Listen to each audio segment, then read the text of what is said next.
ஏகப்பட்ட சேனல்ல வருஷம் கடைசியானா இந்த வருஷத்தோட டாப் 10 மூவிஸ், இந்த வருஷத்தோட ஒஸ்ட் டாப் 5 மூவிஸ் அப்படி இப்படின்ட்டு நிறைய லிஸ்ட் போட்டு வீடியோ போடுவாங்க.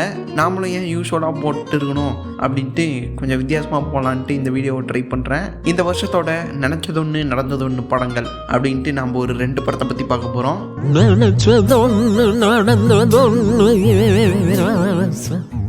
நீ கேட்டதொன்னு கிடைச்சதொன்னு. ஃபர்ஸ்ட் கூலி, ரெண்டாவது தக்லைஃப். இந்த 2 படத்தை பற்றியும் இந்த வீடியோவில் பார்க்கலாம். ஃபர்ஸ்ட் கூலி. இந்த கூலி படத்தை அனௌன்ஸ் பண்ணப்பே ஏகப்பட்ட ஹைப்பாக இருந்தது. லோகேஷ் கனகராஜ் டைரக்ட் பண்ணுறாரு, நம்ம தலைவர் நடிக்கிறாரு, உள்ளார வேற கேஸ்ட் மெம்பர்ஸ் அதிகமாகிட்டே போனாங்க.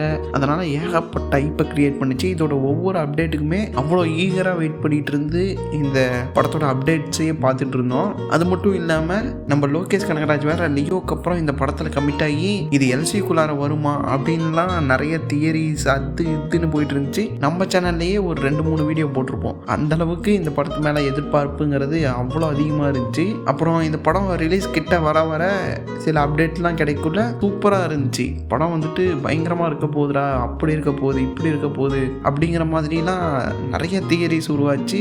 அப்புறம் வந்துட்டு கேஸ்ட் மெம்பர்ஸ் அவங்க வந்துட்டு பெரிய பெரிய ஆக்டர்ஸாக இருந்தாங்க. அமீர் கான் வரப்போகிறாரு அப்படின்ட்டு தகவல் வந்துச்சு. அதை அவரே கன்ஃபார்ம் பண்ணிட்டாரு. அதை வந்துட்டு லீக் ஆகிடுச்சு. அவரே கன்ஃபார்ம் பண்ணி அவரே அதை உடச்சிட்டாரு படத்தில் இருக்கிற கேரக்டரை.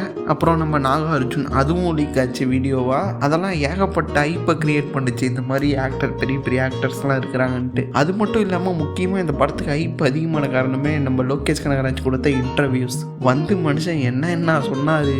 எப்போ அமெரிக்கானுக்கு எல்லா முக்கியமான கேரக்டரு, உபேந்திரா சாருக்கும் கேரக்டர் பார்த்தீங்கன்னா ஏதோன்னு வைக்கல. அவரோட கேரக்டர் ஃபுல் ஃப்ளெட்ஜாக படம் ஃபுல்லாக வரும், ரொம்ப முக்கியமான கேரக்டர் அப்படி இப்படிங்கிற மாதிரி ஏதோ சொல்லிட்டு இருந்தார். ஆகஸ்ட் 14 படத்தில் போய் உட்கார்ந்தா அட்டகத்தி தினேஷ் மாதிரி என்னென்ன அது அப்படிங்கிற மாதிரி இருந்தது. ஃபர்ஸ்ட் ஹாஃப் செகண்ட் ஹாஃப் ரெண்டுலேயுமே என்னது என்னையா பண்ணிட்டு இருக்கீங்க, என்ன கேரக்டர்லாம் வேஸ்ட் பண்ணி வச்சிருக்கீங்க அப்படிங்கிற மாதிரி தான் இருந்துச்சு. ஃப்ளாஷ்பேக் போர்ஷன் மட்டும்தான் இந்த படத்தில் ரொம்ப நல்லா இருந்தது. வேற எதுவுமே சொல்லிக்கிற அளவுக்கு ஒன்றுமே இல்லை. ஏகப்பட்ட லாஜிக் மிஸ்டேக்ஸு. ஒரு சிலது அதை ஜஸ்டிஃபை பண்ணாலும் ஏகப்பட்ட லாஜிக் மிஸ்டேக் வச்சு பிளாட் ஹோல்ஸ் வச்சு இந்த படத்தை ரொம்ப ரொம்ப மோசமாக தான் கொடுத்துருந்தாரு லோகேஷ் கனகராஜ். அதுக்கு முக்கிய காரணம் லோகேஷ் கனகராஜ்னு தான் சொல்லணும். அவர் வந்துட்டு இன்டர்வியூவில் ஏகப்பட்ட விஷயம் பேசிட்டு அவர் படத்தோட ப்ரமோஷனுக்காக படத்தோட ஹைப்பை ஏற்றிட்டு மக்களோட விருப்பத்துக்கெல்லாம் படம் எடுக்க முடியாதுன்ட்டு படம் ரிலீஸ் ஆனதுக்கு அப்புறம் சொல்கிறாரு. I can never write a story for their expectations. என்னடா படத்தில் வந்துட்டு ரொம்பவே எக்ஸ்பெக்ட் பண்ணது எதுவுமே இல்லை. இந்த கூலி படத்தில் ஃபேன்ஸ் எக்ஸ்பெக்ட் பண்ணது பெருசாக ஒன்றுமே இல்லை. அப்படி தான் லோகேஷ் கனகராஜ் கொடுத்துருந்தாரு. ஆனால் அவங்க தரப்பில் இருந்து சொல்கிறது என்னென்னா, நீங்கள் எக்ஸ்பெக்டேஷன் அதிகமாக வைக்காதீங்க அப்படின்னு. நீ படம் நல்லா எடுக்கிறதுனால தான் எக்ஸ்பெக்ட் பண்ணுவாங்க. என் மக்கள் எக்ஸ்பெக்ட் பண்ணாமல் இருக்க மாட்டாங்க.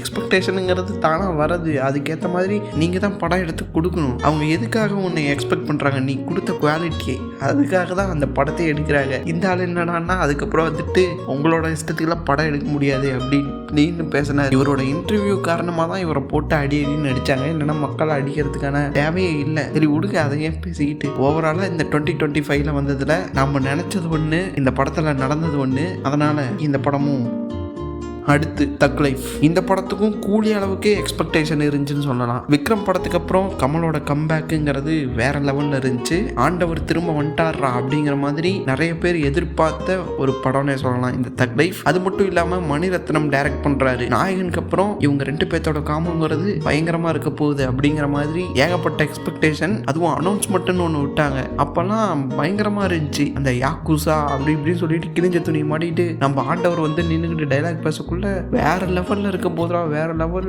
கேங்ஸ்டர் படம்டா, சூப்பரா இருக்க போகுது இப்படின்ட்டு என்னென்னவோ தியரிலாம். அதுக்கும் அதெல்லாம் நினைச்சாவே சிரிப்பா இருக்குதுங்க. அப்படி இருந்துச்சு இந்த படத்தோட எக்ஸ்பெக்டேஷன். அது மட்டும் இல்லாம அடுத்தடுத்து வந்த அந்த கேஸ்ட் அனௌன்ஸ்மெண்ட்டுங்கிறது அதுவும் ஹைப் அதிகமாகிட்டே இருந்துச்சு. ஜெயம் ரவி, துல்கர் சல்மான் அப்படி இப்படின்ட்டு நிறைய பேர்த்தோட அந்த கேஸ்ட் அனௌன்ஸ்மெண்ட்டுங்கிறது இந்த படத்தோட ஹைப்பை ஏத்திக்கிட்டே இருந்துச்சு. அதுக்கப்புறம் துல்கர் சல்மானும் ரவி மோகனும் வெளியே போயிட்டாங்க. அப்புறம் வந்து சிம்பு வந்தாரு. சிம்பு வரக்குள்ள இன்னும் ஹைப் அதிகம். தலைவன் வந்துட்டாடுறா, கம்பேக்டா, படம் பயங்கரமாக இருக்க போகுதுடா, அப்படி இப்படின்ட்டு இந்த படத்தோட ஹைப்புங்கிறது இவ்வளோதான் இல்லை. இந்த படத்தோட ட்ரெய்லர் ரிலீஸ் ஆனப்ப நாம் கூட இது போட்டிருந்தோம், பிரேக் டவுன் போட்டிருந்தோம். அந்த வீடியோவே அப்பயே அவ்வளோ வியூஸ் போயிருந்துச்சு. நம்ம அப்போ தான் வீடியோ போட ஸ்டார்ட் பண்ண டைமு, அப்போவே அவ்வளோ வியூஸ் போச்சு. அந்த அளவுக்கு ஹைப் அதிகமாக இருந்துச்சு. ஆனால் இந்த படம் ரிலீஸ் ஆனதுக்கப்புறம் இந்த படத்தோட ஹைப்பு ஒரே நாள் அப்படியே எல்லாமே போயிடுச்சு. இந்த படத்துக்கு ரோஸ்ட் போடுறேன்னு சொன்னேன், அதை கூட என்னால் போட முடியல. அப்படி இருந்துச்சு படம், அவ்வளோ கேவலமாக இருந்துச்சு படம். கதை, ரைட்டிங்கு படு மோசமான ஒரு ரைட்டிங்காக இருந்துச்சு இந்த படத்தில். கதைங்கிறது அதை விட மோசமாக இருந்துச்சு. டெக்னிக்கலாக வேணால் ரொம்ப ரொம்ப ஸ்ட்ராங்கான படம், பயங்கரமாக இருந்துச்சு டெக்னிக்கலாக. மற்றபடி இந்த படத்தை பற்றி பேசக்கூட விரும்பாத மாதிரி தான் இந்த படம் இருந்துச்சு. இது மணிரத்னமோட படமா அப்படிங்கிற மாதிரி தான் இந்த படத்தை எடுத்திருந்தாங்க. நம்ம நினச்சது ஒன்றா இருந்துச்சு,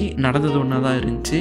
எந்த அளவுக்குன்னா, நானே என்னோட ஃப்ரெண்ட்ஸு எல்லாரும் சேர்ந்து இந்த படத்துக்கு போகலான்ட்டு இருந்தோம். ஆனால் இந்த படத்துக்கு வந்த அந்த ரிவ்யூஸுங்கிறது ரொம்ப ரொம்ப மோசமாக இருந்துச்சு. அதனால அந்த பிளானையே கேன்சல் பண்ணிட்டோம். ஓடிடியில் வந்ததுக்கப்புறம் பார்த்துக்கலாம் விட்றா அப்படிங்கிற மாதிரி. அவ்வளோ மோசமாக இருந்துச்சு இந்த படம். வந்ததுக்கப்புறம் நான் பார்த்துட்டு இதை பற்றி பேசக்கூட இல்லை நான். அப்படி தான் இருந்துச்சு இந்த படம். சொல்லப்போனால் இதில் ஒரு சில இடங்களில் கமலோட ஆக்டிங்கே பெருசாக இல்லைங்க.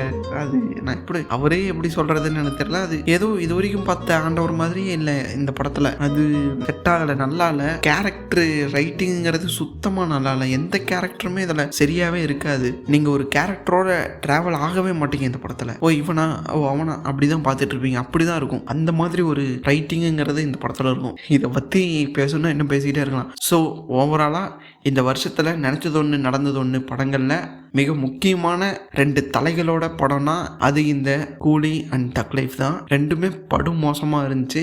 ரெண்டுமே ஒன்றுத்துக்கு ஒன்று சளைச்சதே இல்லை. ஒன்று மட்டும் பெட்டராக இருக்கும், கூலி. அது மட்டும் தக் லைஃபோட எவ்வளவோ பரவாயில்லன்னு சொல்லலாம். மற்றபடி ரெண்டுமே நினச்சது ஒன்று நடந்தது ஒன்று தான்.